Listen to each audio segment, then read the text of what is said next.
අපි අතින් වැරදිලා වැදගත් ෆයිල් එකක් ඩිලීට් වෙලා රිසයිකල් බින් එකෙනුත් අයින් වෙලා තියෙනවද? එහෙම වුණොත් ගොඩක් අය හිතන්නේ ඒ ෆයිල් එක සදහටම නැති වෙලා කියලා.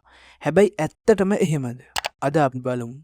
රිකවරි සොෆ්ට්වෙයාර් එකකින් ඩිලීට් කරපු ෆයිල් එකක් ආපහු ගන්න කොහොමද කියලා.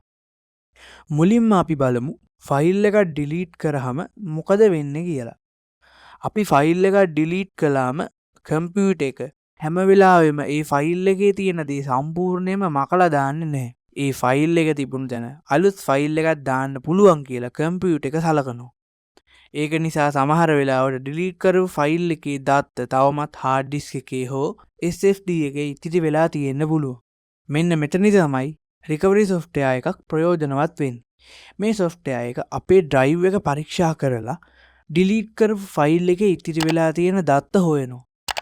හොයාගන්න පුළුවන් වුණොත් ඒ ෆයිල් එක ආපහු ලබා ගන්න උත්සාහ කරනවා. හැබැයි හැම ෆයිල් එකක්ම ආපහු ගන්න පුළුවන් කියලා නම් හිතන්න එපා. ඩිලීට් කරපු ෆයිල් එක තිබුණ දැනට අලුත් දත්ත ගොඩක් ඇවිත් තිබුණොත් පරණ දත්ත මැකිලා යන්න පුළුවන්. ඒ නිසා වැදගත් ෆයිල් එකක් ඩිලීට් වුණොත් ඒ ඩ්‍රයිව් එකට දේවල් දාන එක හැකිතාක් අඩු කරන එක හොඳයි. ඉතින් ඔන්න ඔහොමයි රිකවරි සොෆ්ට්වෙයාර් එකක් ඩිලීට් කරපු ෆයිල් එකක් ආපහු හොයාගන්න උත්සාහ කරන්නේ. මේ වගේ සරලව තේරෙන කම්පියුටර් ටෙක්නොලොජි වීඩියෝ තවත් බලන්න කැමතිනම් ඇප්මයින්ඩල්ගේ YouTube channel එක subscribe කරලා එකතු වෙන්න.